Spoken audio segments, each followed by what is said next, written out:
All right. Well, Georgia kicks the shit out of Alabama tonight in Atlanta in the SEC championship. They get their revenge from the matchup earlier in the year in Sanford Stadium. Kirby Smart had these boys ready to play, and it showed. I'm going to give y'all my assessment of this game, my instant reaction here in this video. If you're new here, please subscribe to The Era with Brian Gregory. I really appreciate all of you on here, and we're building this community up brick by brick. And we have some exciting stuff coming with the CFP looming here. Selection Sunday coming tomorrow. We're going live for that as well. So hit that subscribe button. Join the era. We'd really appreciate it. So let's get into this game. Here's the one thing I have to say about Georgia. All right. Great teams evolve and get better as the year goes on. They find a second gear. If you don't have a second gear as a team, as an organization, you will always be stagnant. That's Alabama right now. If you're an organization, you can find that second gear. You can get better each and every single week. You can win championships. That's Georgia. That's what you're looking at with the Bulldogs right now. Early in the season, Georgia's run game was so-so. In the trenches, Georgia was so-so. But, man, as the weeks went on, that defensive line found its rhythm. They found that run game once again with Nate Frazier. He's been great this year. And mind you, tonight, Georgia was missing their starting center. They're missing their starting center, and Alabama still couldn't get a push with their defensive line. Gunnar Stockton, clean pocket all night long, had running lanes open for Nate Frazier.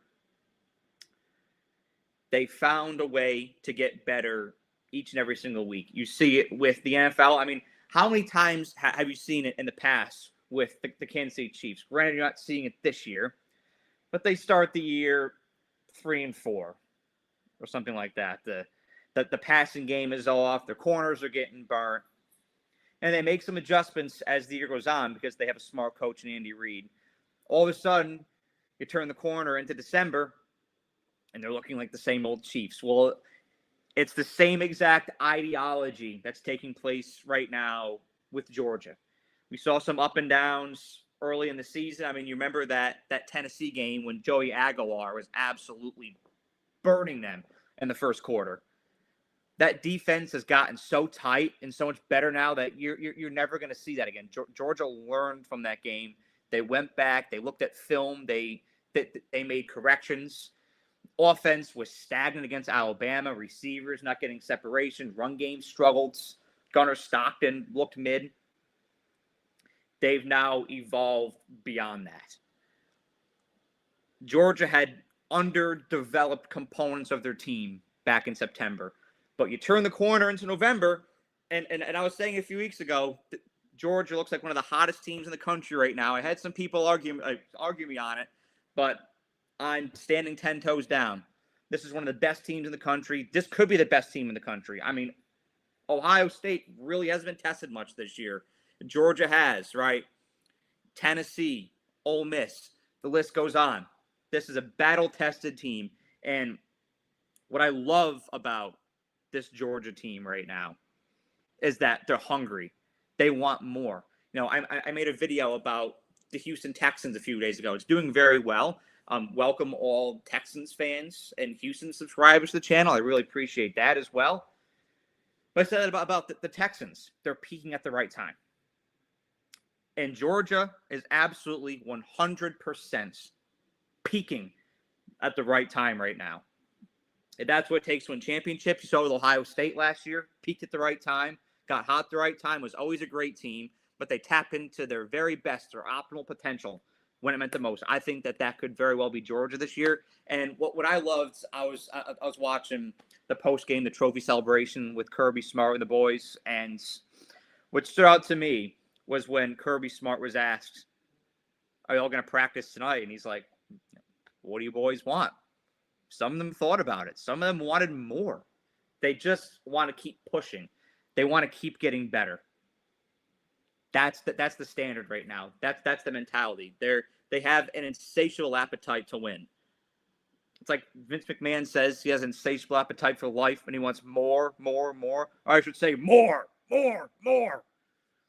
Georgia has an insatiable appetite to win, and they want more right now. Always got to put my WWE references in there. They said they could practice tomorrow.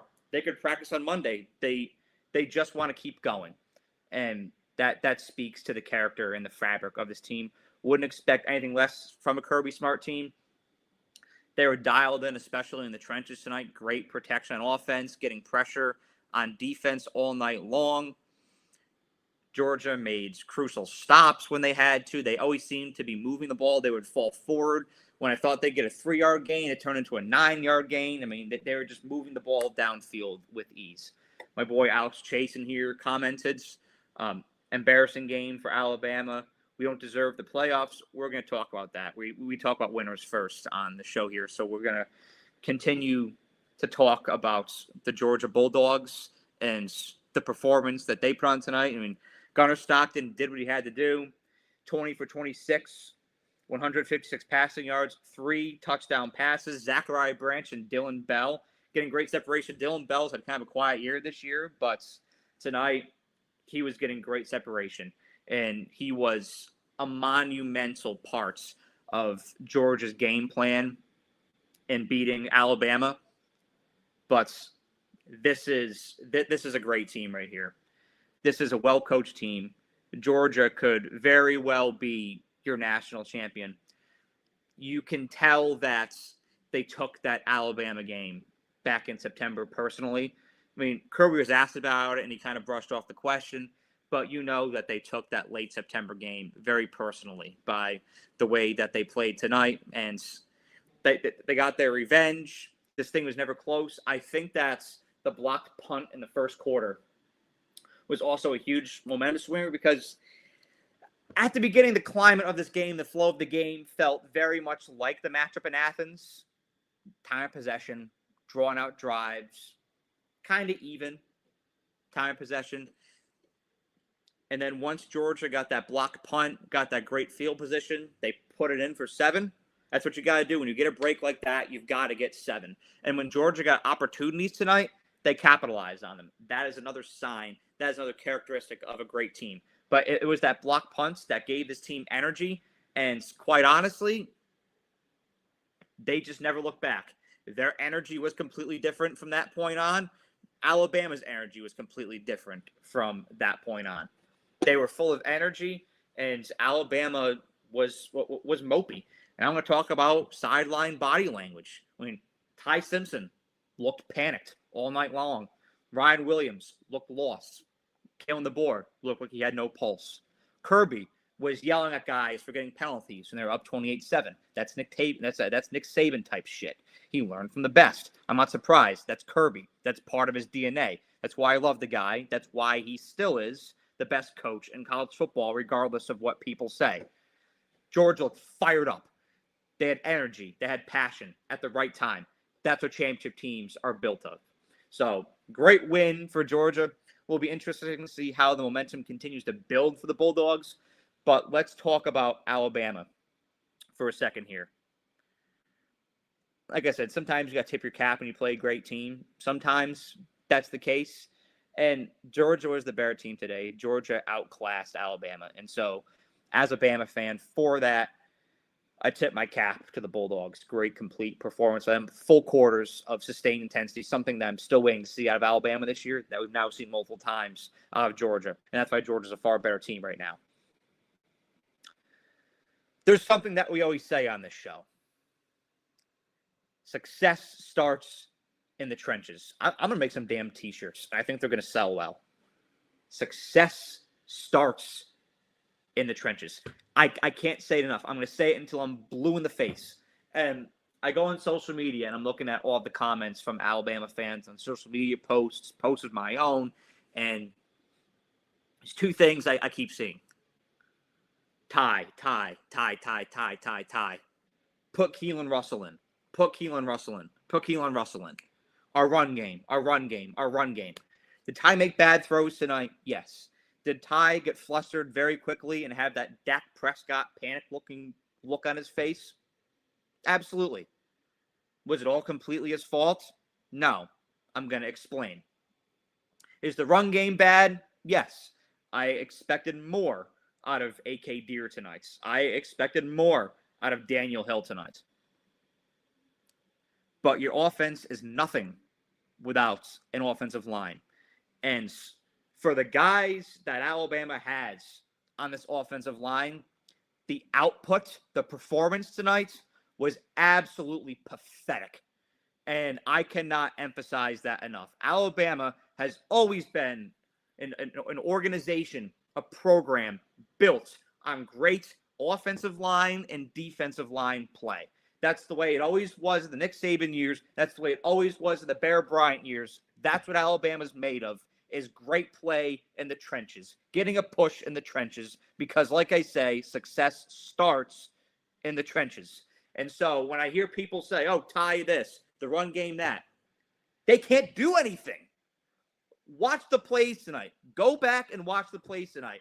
Ty has 3 white jerseys in his face on every play. He's getting pressured. He's getting flustered. His body clock is now fast. It's now keyed up, and he's having to react quickly because he's being chased around the field. I mean, I felt like I was watching Super Bowl, 55 with the Bucs and Chiefs 2020 all over again. We got Patrick Mahomes, number 15 as well, running all over the field, spinning around, trying to find some space to get rid of the ball and find open receiver, make a good pass, make a good read.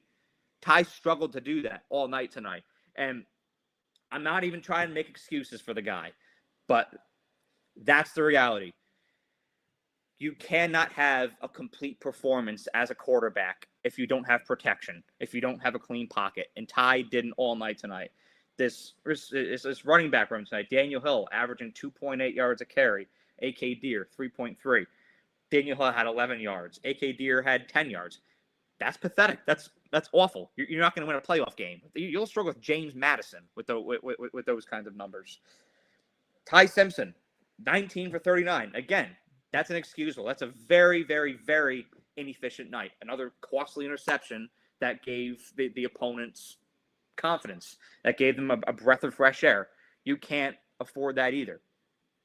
But you will not go far. I mean, this is exactly the same as the NFL. You know, I made the video about the Texans the other day, made about the Broncos a few weeks ago. Those teams focus on the trenches and let everything else develop around it, because that truly is the most important component of any football team out there. You know, I've heard this ideology the past couple of years. You're only as good as your starting quarterback. You're only as good as your starting quarterback. Well, then why did Eli Manning win 2 Super Bowls? His touchdown-interception ratio is 1-to-1. Why did he win 2 Super Bowls? Because his offensive line is great. Because his defensive line is great. That's what the Giants invested in. And that's what will get you to advance in the playoffs, in the NFL, and in college. The same applies here. Alabama is not going to go far in the playoffs, y'all. I'm going to call it as it is. I'm saying as an Alabama fan right now, I always like to believe in my team. I always like to have confidence in my team, but I'm also a realist about my team. This team will not go beyond the second round of the playoffs. It will not go beyond the quarterfinals with the offensive line play that it has right now. You can't establish the run game. You can't provide a clean pocket for Ty. You're going nowhere. Notre Dame will get a push on you. Oregon will get a push on you. Ohio State will get a push on you, and so will Texas A&M. Success starts in the trenches, and Alabama struggles mightily with it. Once again, Alabama just not having a second gear, not making adjustments at halftime. I've seen that a lot this year. I saw that in the second half tonight as well. That defensively, just not blitzing a lot, not generating pressure at all. Gunnar Stockton was scot-free and just could make easy, well-advised decisions all night. I mean, there's really nothing more that I have to say about all of this besides the trenches. You're only as good as your protection. And Alabama fell very short in that department tonight. And at this point in the season, it's too late to fix that. If it was September, I'd be like, okay, maybe they can coach us up a little bit. But if you're December, your offensive line, your defensive line, it's as good as it's going to be. Let's talk about the receivers a little bit. Jeremy Bernard was consistent as always, 6 receptions, 62 yards, 1 touchdown. I mean, he was the bright point per usual. But then you have a running back, Daniel Hill, as your second highest receiver with 50 yards. Caleb Edwards, 42. Ryan Williams, 2 receptions. And Isaiah Horton was radio silent after the week that he had against Auburn last week. And their game plan with Auburn was going to rely around Isaiah Horton. We knew that, and not as much this week. But they wanted to incorporate Ryan Williams more into it this week, and wasn't as much of a factor. So I really don't know what that situation is going to be. It'll be interesting to see how all of that unfolds. But if you're looking at Alabama here, and I've been saying this since the South Carolina game, I'm just not seeing complete performances from start to finish. That was the great thing about Nick Saban coach teams. And, I'm not going to go on the rabbit hole of comparing Kalen DeBoer and Nick Saban because I'll just be wasting my time. I'll be wasting y'all's time with that. So I'm not going to go down that rabbit hole. But if you want to compete in the CFP, you've got to play a complete game from start to finish. Sustained intensity, consistent performance, offense, defense, from start to finish. I haven't seen that out of Alabama all season long. Even your great wins, Georgia, Tennessee, there were still stagnant quarters. There were stagnant halves. Georgia didn't miss a beat tonight, and that's what it requires to go far in the playoffs. And there's something about this Alabama team that it's just not gelling completely as a unit. There's a lot of talent on this team. It has the second highest blue chip ratio in the nation because of the talent composite that it has. Talent is not the issue with this team. It's chemistry. Alabama's chemistry is off. And that's something that, as a coaching staff, that's out of your control. I mean, your unit is either going to have chemistry or it's not. I remember hearing John Calipari talk about that years ago when he had a Kentucky team full of 5-stars. It just wasn't gelling. He had far less talented teams gel and go to Final Four or go to national championships. Alabama in the past, I think, has had less talented teams than this. And they've gone farther. The chemistry was there. It's, at the end of the day, it's all about chemistry. You either have it or you don't. And this team is just not gelling completely. There's bright spots and there's low points. But at times, the low points, like your offensive line, your run game, I think the defensive line underperforms a lot. The defense is great at generating turnovers, especially in clutch times. But the push is not consistent. They don't have that standout edge rusher like they've had in past years. I've seen great things out of Yanze Pierre, but I haven't seen consistent things out of Alabama's defensive line. And so when it comes to a full body of work, playing a complete game, I just haven't seen it out of Alabama. And they've had to escape some games against some pretty mid teams. The South Carolina game, Alabama probably should have lost that thing. Auburn, Alabama had to pull the rabbit out of the hat with that. Again, and I saw Kalen DeBoer's staff get outcoached by a team with an interim head coaching staff. LSU, a team that had pretty much given up for the year. Alabama pretty much tried to give the game to them. And then Oklahoma, 3 turnovers cost that game. So very talented team, just sloppy football. And I like to have confidence in my team. I love this team. I love these guys. I work with a lot of these guys when I interned with player development with the team back in 2023. Loved a lot of the guys on this team. But to give an honest assessment right now, until I see better play out of the trenches, this team has a ceiling at the CFP semifinals. And speaking of CFP, that's what I'm going to end this video with here. Because I'm sure a lot of y'all are wondering, do I think that Alabama deserves to be in the playoffs or not? Well, I'm going to give my honest, objective opinion here right now for y'all. If Alabama gets let in, I wouldn't be opposed. If Alabama gets left out, I wouldn't be opposed. I wouldn't be outraged. The committee intentionally put Alabama above Notre Dame in this week's poll because they wanted to give Alabama a cushion, because they wanted the optics to be that Alabama has their spot secured in the CFP. But I feel like that move in Alabama being secured in the CFP field is also contingent on not getting blown out tonight. They got destroyed. And they look terrible. I mean, there honestly wasn't a facet of this team tonight that looked even remotely good. Like, I can't even look at Alabama's performance, their body of work tonight, and say, oh, well, that was a bright spot. Oh, that looked good. Pretty much every single player wearing crimson today underperformed, was bad. Offensive line, run game, Ty Simpson, receivers, defensive line, everything. Secondary was just mid today. Secondary is getting blown up today. And so when you look at Alabama's performance today and how individual players played, if Alabama or if the CFP committee is to move Notre Dame and Miami above Alabama, as a Bama fan even, I'm not going to be outraged because Alabama dug their grave tonight. All you had to do is keep this in close. Even if you lost 28-21 or even 28-17, you'd still be a lock right now. And if you got let out, I would be outraged. But 28-7, one of the worst performances I've seen out of Alabama probably since 2007. Yeah. If you leave Alabama out and you want to put Notre Dame and Miami in just so that controversy doesn't spread, I don't think you're going to outrage people. Because if you're the CFP right now, as a business, as an organization, you want to cover your ass, because this Notre Dame Miami thing could blow up. You didn't want to punish Alabama for playing in a conference championship and losing, and I get that, because if you do punish them, then conferences could be inclined to cancel conference championships, and that'll cost leagues a lot of money when it comes to corporate partnerships. That's a huge revenue flow that's just going to be cut off. That's just going to be canceled. That's a nightmare for those conferences, and you don't want that. But on the flip side of the coin, if you leave Miami out, there is a chance that teams are going to start to cancel these head-to-heads at the beginning of the season, because at the end of the day, what value does it have?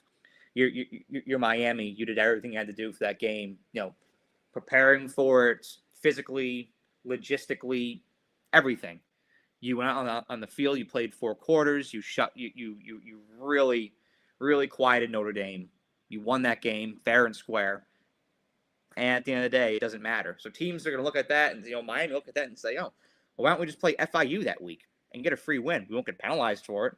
We got penalized for playing Notre Dame and then losing 2 other games." And those early season matchups, and go look at the ratings. Go look at what's Notre Dame, Texas A&M brought in. Go look at what Alabama, Florida State brought in. Go look at what Ohio State, Texas brought in. Those ratings were incredible. So TV networks don't want to see that get canceled. This, at the end of the day, this all comes down to money. This all comes down to revenue flow, revenue generation. So there's some risky moves here, but if you're the CFP, you've got to weigh out the risks. If you leave Alabama out, you can still cover your ass with Notre Dame and Miami.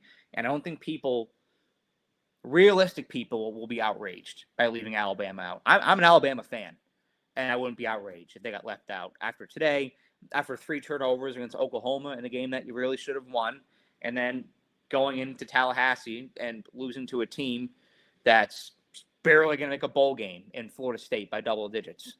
I'm not going to be outraged if Alabama gets left out of the playoffs. I'm just going to be real.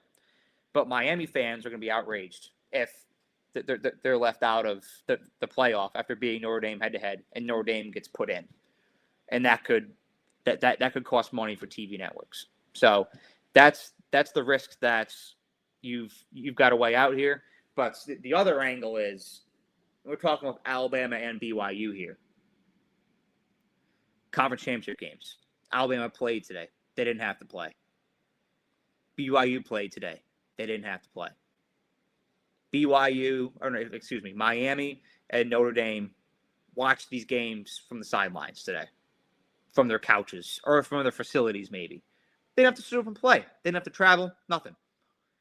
They could go in tomorrow. Alabama and BYU could be punished for playing in a conference championship game and losing. and getting blown out. That could have just as well happened to Notre Dame or Miami today. So that's where it gets fuzzy as well, and that's where I would be that's where I would be in favor of letting Alabama in, is because they had to play in that game. So why play the game? It's a really dicey situation here, and at the end of the day, I don't want to get too deep here because I know I'm just talking about Bama, Georgia. I don't want to get too deep here. At the end of the day, I think you're going to have to force Notre Dame to join a conference. I think that's what's going to fix all of this. Miami, I can see their argument of getting in, but I can see why people would be pissed about Notre Dame getting in. Because, they, like I said in that video a few weeks ago, they crafted their schedule specifically so that they get the hard games out of the way early and then coast into the rest of the season with cupcake games. They'll just roll over so that the perception will be, oh, Notre Dame's getting red hot. Alabama doesn't have that ability. Miami doesn't have that ability. BYU doesn't have that ability. And so that's, I think, the thing that has to get ironed out right now. But at the end of the day, it's going to be really fascinating to see how all of this shakes out tomorrow. And my boy Luke Close and I, we're going to be live tomorrow morning at 11 a.m. for the CFP selection show for our reactions. And then we're going to give a little preview on each of the games that will be taking place here in a few weekends. So please tune in for that. It's going to be a great show. It's been a good time. But thank you all for watching this tonight. Let me know your opinion of this game in the comments section. And let me know your opinion on if Alabama should be let into the CFP or not. As a fan, I'm torn right now. I can support them getting in. I can see why they get left out. But let me know what y'all think in the comment section below. Thank you all for watching. Have a great night. Enjoy that Indiana-Ohio State Big Ten championship.